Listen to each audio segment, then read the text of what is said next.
Yes people, good morning, good afternoon, good evening to all of you. कैसे हैं सब लोग? होप सो आप सब लोग बहुत बढ़िया रहेंगे। मैं बता दूं, मैं भी बहुत अच्छा हूं।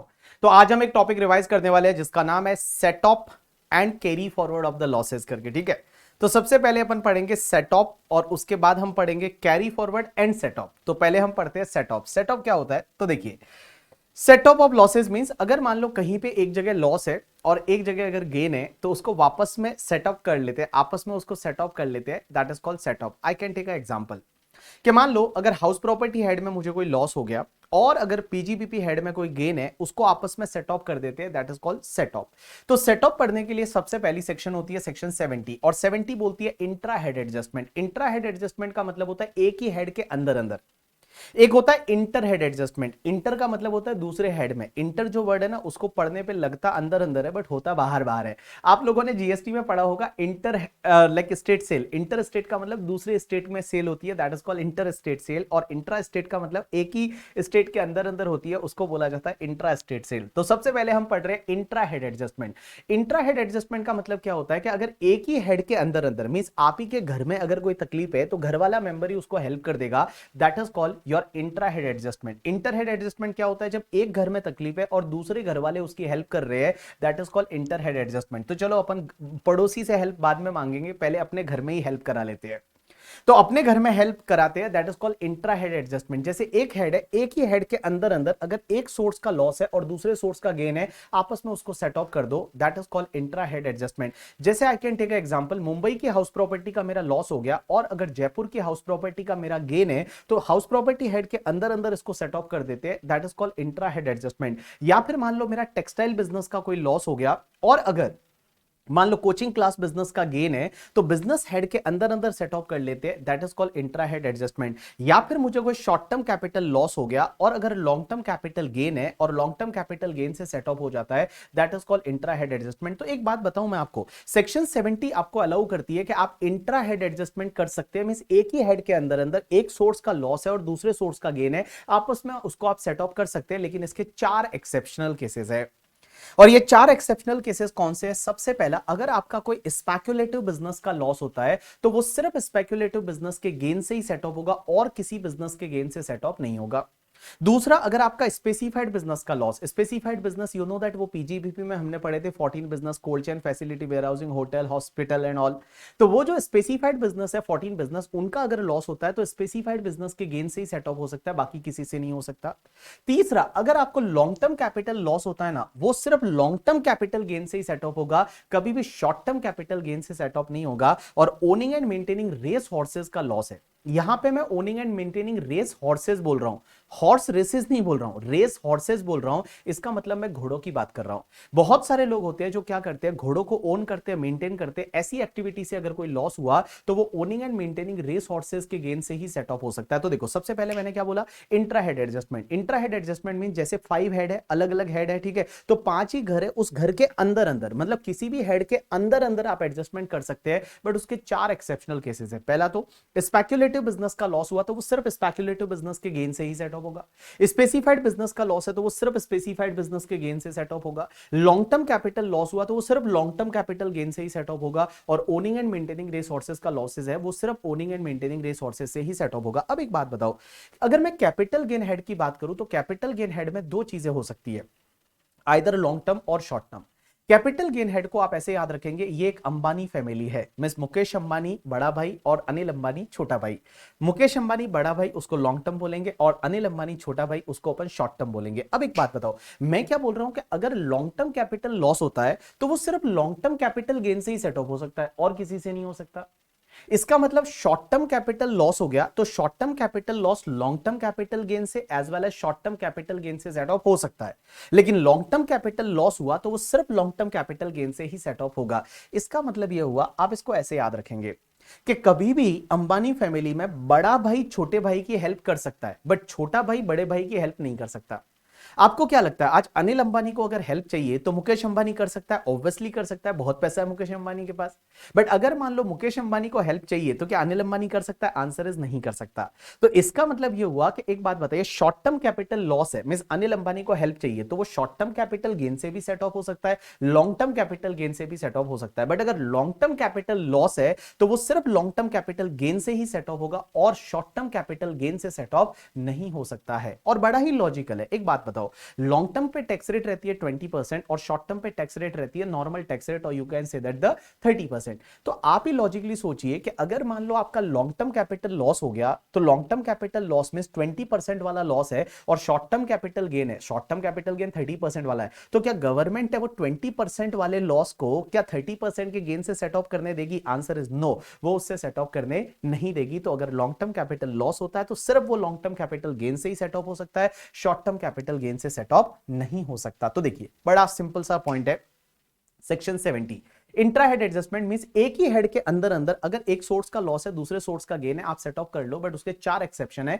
एक तो स्पेक्युलेटिव बिजनेस का लॉस सिर्फ स्पेक्युलेटिव बिजनेस के गेन से सेट ऑफ होगा, स्पेसिफाइड बिजनेस का लॉस सिर्फ स्पेसिफाइड बिजनेस के गेन से सेट ऑफ होगा, लॉन्ग टर्म कैपिटल लॉस सिर्फ लॉन्ग टर्म कैपिटल गेन से सेट ऑफ होगा, ओनिंग एंड मेंटेनिंग रिसोर्सेज का लॉस सिर्फ ओनिंग एंड मेंटेनिंग रिसोर्सेज से सेट ऑफ होगा। उसके बाद में जब आप अपने घर के अंदर एडजस्टमेंट कर लेते हैं और घर के अंदर अगर हेल्प करने वाला कोई नहीं है तो आप दूसरे घर पे जाते हैं, जिसको बोला जाता है inter head adjustment. Inter head adjustment का मतलब होता है कि अगर मान लो आपका कोई लॉस है वो इंट्रा हेड एडजस्टमेंट से सेट ऑफ नहीं होता है तो फिर आप दूसरे हेड से जाके हेल्प मांगते हैं। ऑब्वियसली सीधी सी बात है, अगर मान लो आपको कोई तकलीफ होती है, आपके घर वाले कोई हेल्प नहीं कर पाते, तब फिर आप पड़ोसियों के पास में जाते हो, दूसरे हेड में जाते हो, that is called inter head adjustment. तो क्वेश्चन ये आता है कि सर एक हेड का लॉस क्या दूसरे हेड के गेन से सेट ऑफ हो सकता है? एब्सोल्युटली हो सकता है, कोई दिक्कत नहीं है करके, ठीक है। बट आपका सेम प्रीवियस ईयर में होना चाहिए। अब ये सेम प्रीवियस ईयर क्या होता है अभी मैं थोड़ी देर में आपको सिखा दूंगा, लेकिन मैं आपको बताऊं यहां पे टोटल 6 एक्सेप्शनल केसेस है, टोटल 6 एक्सेप्शनल केसेस है। आप दूसरे हेड से हेल्प ले सकते हो, जैसे हाउस प्रॉपर्टी का लॉस हुआ, सैलरी गेन, सैलरी हेड के गेन से सेट ऑफ कर सकते हो, या हाउस प्रॉपर्टी का लॉस है बिजनेस से सेट ऑफ कर सकते हो, बिजनेस का लॉस कैपिटल गेन से सेट ऑफ कर सकते हो। बट इसके कुछ एक्सेप्शनल केसेस है, 4 एक्सेप्शनल केसेस तो वो जो हमने इंट्रा हेड में पढ़े थे कि अगर स्पेक्युलेटिव बिजनेस का लॉस हुआ तो सिर्फ स्पेक्युलेटिव बिजनेस से ही सेट ऑफ होगा, स्पेसिफाइड बिजनेस का लॉस हुआ तो सिर्फ स्पेसिफाइड बिजनेस से ही सेट ऑफ होगा, लॉन्ग टर्म कैपिटल लॉस हुआ तो सिर्फ लॉन्ग टर्म कैपिटल गेन से ही सेट ऑफ होगा, ओनिंग एंड मेंटेनिंग रिसोर्सेज सिर्फ ओनिंग एंड मेंटेनिंग रिसोर्सेज से ही सेट ऑफ होगा। अब यहां पे 2 एक्सेप्शनल केसेस और है। सबसे पहला तो अगर शॉर्ट टर्म कैपिटल लॉस हुआ तो वो सिर्फ शॉर्ट टर्म कैपिटल गेन या लॉन्ग टर्म कैपिटल गेन से ही सेट ऑफ होगा, बाकी और किसी हेड से सेट ऑफ नहीं हो सकता। देखो शॉर्ट टर्म कैपिटल लॉस हुआ तो वो सिर्फ शॉर्ट टर्म कैपिटल गेन या लॉन्ग टर्म कैपिटल गेन से ही सेट ऑफ होगा और किसी हेड से सेट ऑफ नहीं हो सकता। एंड लास्ट वाला एक बात बताओ, बिजनेस के जो लॉसेस होते हैं ना वो किसी भी हेड से सेट ऑफ हो सकते हैं अदर देन सैलरी, सैलरी से सेट ऑफ नहीं हो सकते। आपके बिजनेस के लॉसेस है वो किसी भी हेड से सेट ऑफ हो सकते हैं, बट सैलरी को छोड़ के मीन सैलरी से सेट ऑफ नहीं हो सकते, सैलरी को छोड़ के किसी भी हेड से सेट ऑफ हो सकते हैं। एक बात बताओ, यहां पे मैं आपको क्या बोल रहा हूं, देखो कैपिटल गेन हेड में 2 चीजें हो सकती है और मैंने बोला अंबानी फैमिली, आप ऐसे याद रखना capital gain head is Ambani family. बड़ा भाई छोटे भाई की हेल्प कर सकता है, छोटा भाई बड़े भाई की हेल्प नहीं कर सकता। एक और चीज समझना, अगर मान लो यहां पे जो अंबानी फैमिली है ना वो कैपिटल गेन हेड है, एक चीज ध्यान रखना, ये लोग दुनिया की हेल्प कर सकते हैं बट दुनिया इनकी हेल्प नहीं कर सकती। आप एक बात समझिए, जैसे हाउस प्रॉपर्टी का लॉस है कैपिटल गेन से सेट ऑफ हो सकता है, यस हो सकता है। बिजनेस का लॉस है कैपिटल गेन से सेट ऑफ हो सकता है, यस। ये दूसरों की हेल्प कर सकते हैं लेकिन इनकी खुद की हेल्प करने वाला बाहर से नहीं आ सकता। आप एक बात बताइए, लॉन्ग टर्म कैपिटल लॉस है तो सिर्फ लॉन्ग टर्म कैपिटल गेन से सेट ऑफ होगा, और अगर शॉर्ट टर्म कैपिटल लॉस हुआ तो सिर्फ शॉर्ट टर्म कैपिटल गेन या लॉन्ग टर्म कैपिटल गेन से सेट ऑफ होगा और किसी अदर हेड की इनकम से सेट ऑफ नहीं होगा। तो अंबानी फैमिली, आप समझिए मुकेश अंबानी को कोई दिक्कत है तो कोई हेल्प नहीं कर सकता, सिर्फ लॉन्ग टर्म कैपिटल गेन ही कर सकता है। अनिल अंबानी को हेल्प चाहिए तो मुकेश अंबानी कर सकता है, बाकी कोई नहीं कर सकता करके, ठीक है। इसका मतलब ये हुआ एक अंबानी फैमिली है, ये दुनिया की हेल्प कर सकते हैं, ये दूसरों की हेल्प कर सकते हैं, बट इसके हेड की हेल्प करने के लिए बाहर से कोई नहीं आ सकता है। अब एक बात समझना, जो मैंने आपको सिखाया उसकी एक मैंने समराइजर दे रखा है, समरी दे रखा है, जिसको आपको माइंड मैपिंग में दिमाग में डालना है। जो मैंने आपको पढ़ाया अगर वो समझ में आया होगा तो ये आपको समझ में आएगा। सबसे पहले सैलरी हेड में क्या लॉस हो सकता है, हो ही नहीं सकता। सैलरी में सैलरी निल हो सकती है, सैलरी नेगेटिव नहीं हो सकती कभी भी। दूसरा, हाउस प्रॉपर्टी हेड का लॉस हो सकता है, आंसर इज यस। अगर देखो हाउस प्रॉपर्टी हेड में आपको लॉस दिख जाता है तो आप क्या करोगे, पहले इंट्रा हेड एडजस्टमेंट करोगे, मींस हाउस प्रॉपर्टी हेड में और कोई गेन है तो उससे सेट ऑफ कर दो। उसके बाद में आप इंटर हेड एडजस्टमेंट करोगे, मींस हाउस प्रॉपर्टी हेड का लॉस किसी दूसरे हेड के गेन से सेट ऑफ होगा। लेकिन इसमें एक चीज ध्यान रखना, हाउस प्रॉपर्टी हेड का जो लॉस होता है ना, वो किसी दूसरे हेड से सेट ऑफ हो सकता है, बट मैक्सिमम 2 लाख रुपीज तक, मैक्सिमम 2 लाख रुपीज तक सेटअप हो सकता है, उससे ज्यादा नहीं हो सकता। अगर उससे ज्यादा है तो बाकी वाला लॉस आपको कैरी फॉरवर्ड करना पड़ेगा। और उसके बाद में अगर इंट्रा हेड एडजस्टमेंट कर दिया, इंटर हेड एडजस्टमेंट कर दिया, उसके बाद भी हाउस प्रॉपर्टी हेड का लॉस बचा, तो उसको आप कैरी फॉरवर्ड करोगे। उसके बाद में पीजीपीपी हेड में लॉस हो सकता है, आंसर इज यस। आपको एक सिंपल सी चीज बताओ, देखो पीजीपीपी हेड में अगर आपको स्पेक्युलेटिव बिजनेस का लॉस दिख जाता है, तो आपको देखना है स्पेक्युलेटिव बिजनेस का कोई गेन है या नहीं, उससे सेटअप होगा। और उसके बाद में अगर बचता है तो सीधा उसको कैरी फॉरवर्ड कर दो। स्पेसिफाइड बिजनेस का लॉस आया तो सिर्फ स्पेसिफाइड बिजनेस के गेन से ही सेट ऑफ होगा, और उसके बाद जो लॉस बच गया उसको सीधा कैरी फॉरवर्ड कर दो। अगर एनी अदर नॉर्मल बिजनेस का कोई लॉस है तो आप क्या करोगे, सबसे पहले आप इंट्रा हेड एडजस्टमेंट करोगे, बिजनेस के कोई भी गेन है उससे आप सेट ऑफ करोगे। उसके बाद में आप इंटर हेड एडजस्टमेंट करोगे, दूसरे हेड में जाके और गेन से सेट ऑफ करोगे। लेकिन इसमें एक चीज ध्यान रखना, अदर देन सैलरी, सैलरी से आप सेट ऑफ नहीं कर सकते बिजनेस के लॉसेस, और बाकी जो बिजनेस के लॉसेस जो भी बचेंगे वो आप कैरी फॉरवर्ड करोगे। यहां पे एक और चीज समझना, मैं आपको क्या बोल रहा हूं, स्पेक्युलेटिव बिजनेस का लॉस होता है तो वो स्पेक्युलेटिव बिजनेस के गेन से ही सेट ऑफ होगा, नॉर्मल बिजनेस के गेन से सेट ऑफ नहीं होगा। लेकिन इसमें एक चीज ध्यान रखना, अगर नॉर्मल बिजनेस का लॉस है और स्पेक्युलेटिव बिजनेस का गेन है, तो क्या नॉर्मल बिजनेस का लॉस स्पेक्युलेटिव बिजनेस के गेन से सेट ऑफ हो सकता है? नहीं, आंसर इज यस, हो सकता है, कोई दिक्कत नहीं। बिकॉज रेस्ट्रिक्शन किस पे है कि स्पेक्युलेटिव बिजनेस का लॉस लॉस लॉस होता है तो वो स्पेक्युलेटिव बिजनेस के गेन से सेट ऑफ होगा, बट स्पेक्युलेटिव बिजनेस का अगर गेन होता है और नॉर्मल बिजनेस का लॉस होता है तो वो आपस में आप सेट ऑफ कर सकते हो, कोई दिक्कत नहीं है। अब अगर मैं कैपिटल गेन हेड की बात करूं, तो कैपिटल गेन हेड में एक बात बताइए, अगर शॉर्ट टर्म कैपिटल लॉस होता है तो वो शॉर्ट टर्म कैपिटल गेन से या लॉन्ग टर्म कैपिटल गेन से सेट ऑफ हो जाएगा, और अगर मान लो लॉन्ग टर्म कैपिटल लॉस होता है तो वो सिर्फ लॉन्ग टर्म कैपिटल गेन से ही सेट ऑफ होगा, और उसके बाद में जो भी बचेगा उसको आप कैरी फॉरवर्ड करोगे। उसके बाद में इनकम फ्रॉम अदर सोर्सेज में अगर आपका owning and maintaining race horses का लॉस है तो वो आप owning and maintaining race horses से सेट ऑफ करो, और उसके बाद में उसको कैरी फॉरवर्ड कर दो। अदर सोर्सेज के अगर कोई अदर लॉसेज है तो वो पहले आपका इंट्रा हेड होगा, उसके बाद इंटर हेड होगा, लेकिन उसको कैरी फॉरवर्ड नहीं कर सकते। अदर सोर्सेज के कोई भी लॉसेज है वो कैरी फॉरवर्ड आप नहीं कर सकते है करके, ठीक है। अब एक और चीज समझना, सर एक बात बताओ, जैसे फॉर एन एग्जांपल, एक एग्जांपल लेता हूं, एग्जांपल से आप समझने की कोशिश करना। जैसे करंट ईयर में हाउस प्रॉपर्टी का लॉस है, मेरा बिजनेस का गेन है करंट ईयर का, ठीक है, करंट ईयर का हाउस प्रॉपर्टी का लॉस है, बिजनेस का गेन है, और पुराना भी बिजनेस का लॉस है। तो मैं बिजनेस के गेन से पहले करंट ईयर का हाउस प्रॉपर्टी का लॉस सेट ऑफ करूं, या फिर पुराना वाला बिजनेस लॉस पहले सेट ऑफ कर दूं बिजनेस की इनकम से? राइट आंसर इज पहले आपको करंट ईयर के लॉसेस सेट ऑफ करने हैं, उसके बाद पुराने वाले ब्रॉट फॉरवर्ड लॉसेस को आपको देखना है।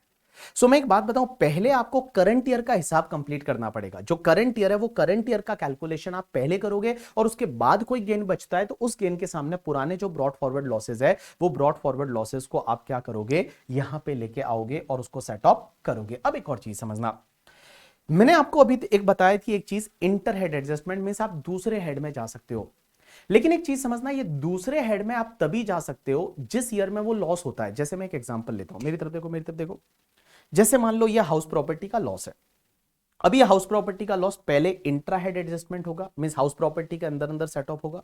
उसके बाद हाउस प्रॉपर्टी का लॉस लेके आप दूसरे हेड में जाओगे, और उसके बाद भी नहीं हुआ तो आप इसको कैरी फॉरवर्ड करोगे। अब एक बात समझना, एक बार अगर कैरी फॉरवर्ड हो गया तो फिर वो दूसरे हेड से सेट ऑफ नहीं हो सकता, फिर वो हाउस प्रॉपर्टी हेड से ही सेट ऑफ होगा और किसी हेड से सेट ऑफ नहीं हो सकता। यू गॉट माई पॉइंट और नॉट? देखो, आपके पास में अभी ऑप्शन है, अगर जिस साल में लॉस होता है उस साल में आप पहले इंट्रा हेड एडजस्टमेंट करिए, फिर आप इंटर हेड एडजस्टमेंट करिए, और फिर उसके बाद में कैरी फॉरवर्ड कर दीजिए। बट कैरी फॉरवर्ड जैसे ही कर दिया फिर आप इंटर हेड एडजस्टमेंट नहीं कर सकते, फिर आपको भैया अपना इंट्रा हेड एडजस्टमेंट ही मिलेगा, उसके बाद में नहीं मिलेगा। तो एक बात समझो, एक सिंपल सी चीज मैं बोलता हूं कि जैसे मान लो आपकी शादी की एज हो रही है, तो जब एज हो रही है तब आपके पास ऑप्शन है कि अपनी कास्ट में कर लो करके, ठीक है, या फिर अगर दूसरी कास्ट में लव मैरिज होता है तो दूसरी कास्ट में कर लो।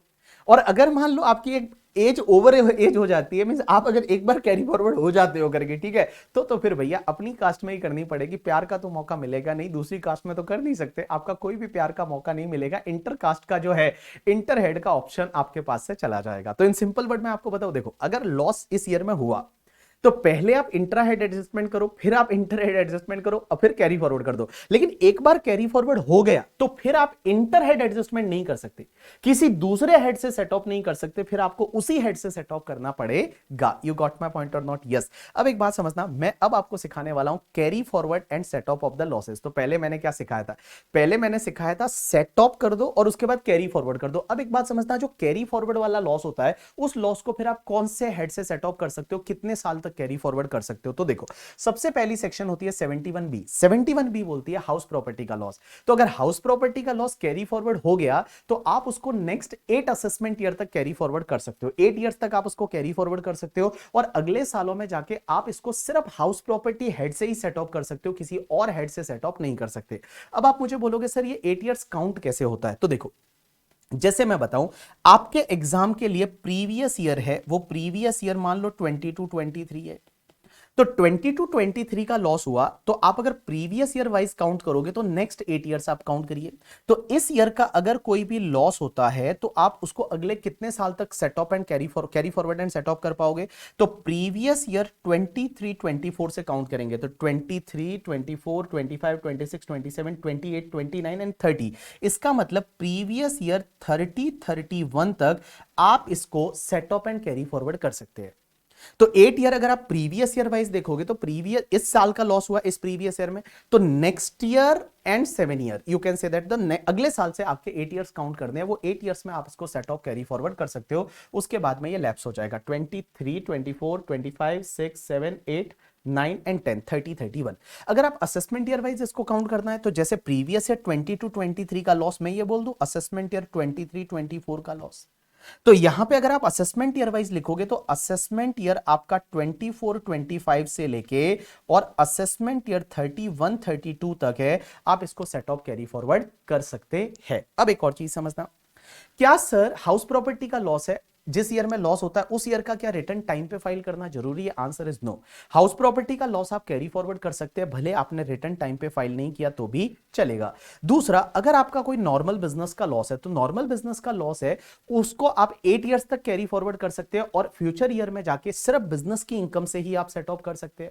अगर आपका स्पेक्युलेटिव बिजनेस है तो आप अगले सालों में जाके स्पेक्युलेटिव बिजनेस के गेन से ही सेट ऑफ कर सकते हैं और इसको 4 ईयर्स तक कैरी फॉरवर्ड कर सकते हैं। स्पेसिफाइड बिजनेस का लॉस फ्यूचर ईयर में जाके स्पेसिफाइड बिजनेस से ही सेट ऑफ होता है और इसको अनलिमिटेड ईयर्स तक आप इसको कैरी फॉरवर्ड कर सकते हैं। अगर आपका शॉर्ट टर्म कैपिटल लॉस हुआ तो फ्यूचर में जाके आप इसको शॉर्ट टर्म कैपिटल गेन या लॉन्ग टर्म कैपिटल गेन से सेट ऑफ कर सकते हैं और 8 ईयर्स तक आप इसको कैरी फॉरवर्ड कर सकते हैं। लॉन्ग टर्म कैपिटल लॉस हुआ तो इन फ्यूचर में जाके आप इसको लॉन्ग टर्म कैपिटल गेन से ही सेट ऑफ कर सकते हैं और इसको भी आप 8 ईयर्स तक कैरी फॉरवर्ड कर सकते हैं। एंड बेटा, owning and maintaining race horses का लॉस है, वो फ्यूचर में जाके owning and maintaining race horses से ही सेट ऑफ कर सकते हैं और इसको 4 ईयर्स तक आप इसको कैरी फॉरवर्ड कर सकते हैं। और बेटा, इन सब के केस में आपको रिटर्न टाइम पे फाइल करना जरूरी है। रिटर्न आपको टाइम पे फाइल करना जरूरी है। अगर आपका जिस ईयर में लॉस होता है उस ईयर का रिटर्न आपको टाइम पे फाइल करना मैंडेटरी है, जरूरी है। टाइम का मतलब होता है 139(1) में जो रिटर्न फाइलिंग की ड्यू डेट होती है, जैसे जिन लोगों की ऑडिट वगैरह होती है उनके लिए 31 अक्टूबर, बाकी के लिए 31 जुलाई ऑफ असेसमेंट ईयर, तो वहां तक आपको रिटर्न टाइम पे फाइल करना पड़ेगा, तभी आपके जो बिजनेस के लॉसेज है, कैपिटल गेन हेड के लॉसेज है, owning and maintaining race horses के लॉसेज है, वो कैरी फॉरवर्ड हो सकते हैं। अब एक कॉन्सेप्ट आता है अनएब्सॉर्ब्ड डेप्रिसिएशन। ये अनएब्सॉर्ब्ड डेप्रिसिएशन बहुत ही प्यारी चीज है। अनएब्सॉर्ब्ड डेप्रिसिएशन क्या होता है कि किसी किसी ईयर में आपकी जो है वो इनकम इतनी सफिशिएंट नहीं है कि आपके डेप्रिसिएशन को भी एब्सॉर्ब कर पाए। जैसे मान लो करंट ईयर का हमारा पीजीबीपी का इनकम 5 लाख है और अभी तक डेप्रिसिएशन लेस नहीं किया, और करंट ईयर का आपका डेप्रिसिएशन 8 लाख है, तो 5 लाख माइनस 8 लाख करोगे तो 3 लाख का लॉस हो जाएगा। अब ये 3 लाख का जो लॉस है इसको लॉस नहीं बोला जाता, इसको बोला जाता है अनएब्सॉर्ब्ड डेप्रिसिएशन। अनएब्सॉर्ब्ड डेप्रिसिएशन बहुत प्यारी चीज है कि एक तो अनएब्सॉर्ब्ड डेप्रिसिएशन है ना, उसको आप अनलिमिटेड ईयर्स तक कैरी फॉरवर्ड कर सकते हो। अनएब्सॉर्ब्ड डेप्रिसिएशन को आप अनलिमिटेड ईयर्स तक कैरी फॉरवर्ड कर सकते हो और फ्यूचर ईयर में जाके वो किसी भी हेड से सेट ऑफ हो सकता है अदर देन सैलरी। सैलरी को छोड़ के वो किसी भी हेड से सेट ऑफ हो सकता है। देखो, बिजनेस का लॉस तो एक बार अगर कैरी फॉरवर्ड हो गया ना तो वो सिर्फ बिजनेस की इनकम से सेट ऑफ होता है, लेकिन बेटा अनएब्सॉर्ब्ड डेप्रिसिएशन ऐसी चीज है अगर ये कैरी फॉरवर्ड हो गया तो फ्यूचर ईयर में जाके किसी भी हेड से सेट ऑफ हो सकता है अदर देन सैलरी, और इसके लिए रिटर्न भी आपको टाइम पे फाइल करने की जरूरत नहीं है। रिटर्न भी आपको टाइम पे फाइल करने की जरूरत नहीं है। अब एक और और चीज समझना, यहां पे कुछ नोट्स दे रखे हैं। सबसे पहला नोट तो ये कि अगर मान लो आपकी कोई इनकम एग्जेम्प्ट होती है तो उसका लॉसेस क्या होगा। जैसे एग्रीकल्चर इनकम एग्जेम्प्ट है तो उसके लॉसेस का क्या होगा, कुछ भी नहीं होगा। लॉसेस है वो तेल लेने गए, गोज टू बाय ऑयल, उसको कुछ भी देखने की जरूरत नहीं है। दूसरा एक और चीज समझना, जो भी तुम्हारा लॉटरी है, क्रॉसवर्ड है, पजल्स है, मींस कैजुअल इनकम, इसके अगर कोई लॉसेस होते हैं ना, वो लॉसेस ना तो सेट ऑफ होते हैं और ना कैरी फॉरवर्ड होते हैं, मींस इसको आपको इग्नोर करना पड़ेगा। जैसे फॉर एन एग्जांपल, मैंने कहीं पे बैटिंग किया, गैम्बलिंग किया, जैसे ड्रीम 11 पे वगैरह, और उसका लॉस हो गया, तो वो लॉस का क्या होगा, कुछ नहीं होगा। It has to be ignore, इसको आपको इग्नोर करना, इसके खर्चे भी अलाउ नहीं होते। जैसे अदर सोर्सेज में हमने देखा था कि अगर आपकी लॉटरी टिकट खरीदा तो लॉटरी टिकट का खर्चा क्या विनिंग के सामने एडजस्ट होगा, आंसर इज नो, वो कुछ भी विनिंग के सामने एडजस्ट नहीं होगा। तो अगर आपका कोई भी लॉटरी, कार्ड गेम, रेसेस का कोई भी लॉस है, वो लॉसेस आपको सेट ऑफ नहीं कर सकते, उसको इग्नोर करना है। दूसरी चीज, एक और चीज ध्यान रखना कि भैया अगर मान लो आपकी लॉटरी की इनकम है ना, इसके सामने दूसरे कोई लॉसेस सेट ऑफ नहीं हो सकते। मींस ये ग्रॉस इनकम सीधा टैक्सेबल होगी 30% की रेट से। जैसे फॉर एन एग्जांपल, मेरा लॉटरी का इनकम है 1 लाख, क्या मैं हाउस प्रॉपर्टी के लॉसेस सेट ऑफ कर सकता हूं, कैपिटल गेन के लॉसेस, आंसर इज नो। जो कैजुअल इनकम होती है ना, वो सीधी टैक्सेबल होती है 30% से, उसके सामने कोई भी दूसरे लॉसेस है वो सेट ऑफ नहीं हो सकते। अब एक और चीज समझना, अगर आपका कोई बिजनेस है जो पहले आप करते थे लेकिन उसको डिसकंटिन्यू कर दिया, उससे रिलेटेड कोई लॉस है या अनअब्सॉर्ब डेप्रिसिएशन है, क्या उसको आप सेट ऑफ कैरी फॉरवर्ड कर सकते हो, आंसर इज एब्सोल्युटली यस, उसको आप set of and carry forward कर सकते हो। अगर मान लो पुराना तुम्हारा कोई भी बिजनेस है जो डिसकंटिन्यू हो गया, उसके जो लॉसेस है उसको भी आप सेट ऑफ कैरी फॉरवर्ड कर सकते हो। अब एक और चीज समझना, अगर मैं बिजनेस की इनकम की बात करूं तो बिजनेस की इनकम के सामने आप पहले तो करंट ईयर का डेप्रिसिएशन लेस करिए, उसके बाद में आप करंट ईयर में दूसरे हेड के कोई लॉसेस है वो सेट ऑफ कर सकते हैं, और उसके बाद में अगर पुराने ब्रॉड फॉरवर्ड लॉसेस है वो पहले लीजिए as compare to unabsorb depreciation. Because unabsorb depreciation है वो अनलिमिटेड ईयर्स तक कैरी फॉरवर्ड हो सकता है, बट बिजनेस लॉसेस सिर्फ 8 ईयर्स तक कैरी फॉरवर्ड होते हैं। तो अनएब्सॉर्ब डेप्रिसिएशन सेट ऑफ करने से पहले आप brought forward business and profession के लॉसेस है वो आप लीजिए करके, ठीक है। उसके बाद में ये वाला पॉइंट 5 नंबर पॉइंट मैं ऑलरेडी आपको समझा चुका हूं। उसके बाद पॉइंट नंबर 6 ये बोलता है कि ये जो इनकम होती है ना 68, 69, 69 ए बी सी डी, ये मैंने आपको फर्स्ट रिवीजन लेक्चर में बता रखा है।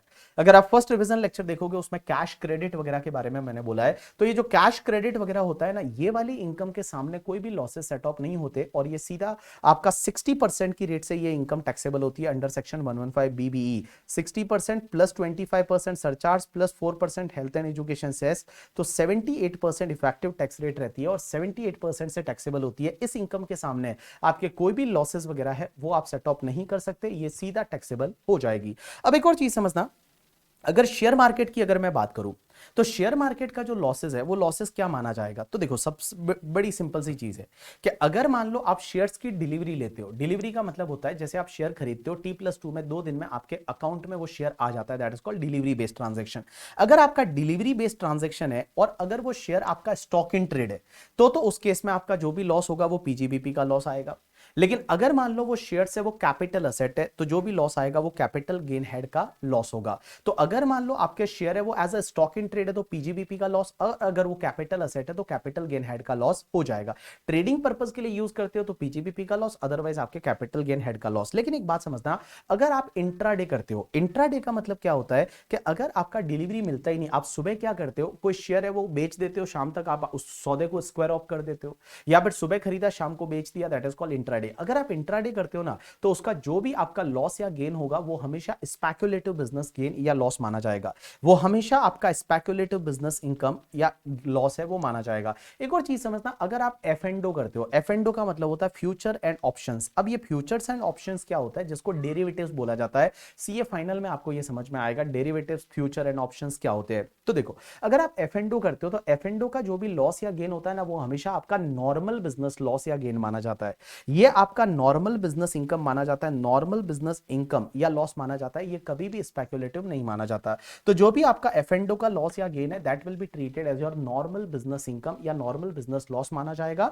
और इसको स्पेक्युलेटिव नहीं मानते। सिर्फ इंट्राडे है उसको स्पेक्युलेटिव मानते हैं। अगर एफ एंड ओ है, फ्यूचर एंड ऑप्शंस, डेरिवेटिव्स है, उसका जो भी लॉस या गेन है वो आपका नॉर्मल बिजनेस लॉस या गेन माना जाएगा। यू गॉट माय पॉइंट और not? Yes. So this is the completion of your topic set of and carry forward. बहुत ही सिंपल सा टॉपिक है, ये टॉपिक है ना बहुत ईजी है और बहुत ही डिफिकल्ट है। मेरी आपसे रिक्वेस्ट रहेगी कि ये टॉपिक सुनने के बाद फटाफट जितने भी कंपाइलर के क्वेश्चन है उसको मिला दो। उसको मिलाओ क्वेश्चन को, फटाफट क्वेश्चन कर लो, और जैसे ही आपके क्वेश्चन हो जाते हैं आपको इस टॉपिक में कॉन्फिडेंस आ जाएगा। और ये टॉपिक एग्जाम में बहुत बार 5 है, 6 है, 7 है, 8 मार्क्स है, वहां तक भी एग्जाम में बहुत बार आया है। तो आप क्या करोगे, इस टॉपिक को एक बार क्वेश्चन कर लोगे और उसके बाद में जब रिवाइज कर लोगे मजा आ जाएगा आपको। सो गाइज यही था इतना आज आपके लिए, और मैंने आपको रिवाइज कराया set of and carry forward. सबसे इजी टॉपिक है बट सबसे डिफिकल्ट टॉपिक है। ये टॉपिक जिसने प्रैक्टिस अभी कर लिया उसके लिए सबसे इजी है, और अगर आपने प्रैक्टिस नहीं किया तो आपके लिए ये सबसे डिफिकल्ट टॉपिक है करके, ठीक है। बट मेरे को पता है ना यार, आपने तो फटाफट रिवाइज करने के बाद क्वेश्चन कर ही लिए होंगे या क्वेश्चन करने वाले होंगे, और जब क्वेश्चन करने वाले हो तो ये टॉपिक आपके लिए बहुत ही ईजी है। तो अपन मिलते हैं नेक्स्ट रिविजन लेक्चर में, तब तक के लिए बाय बाय, टेक केयर।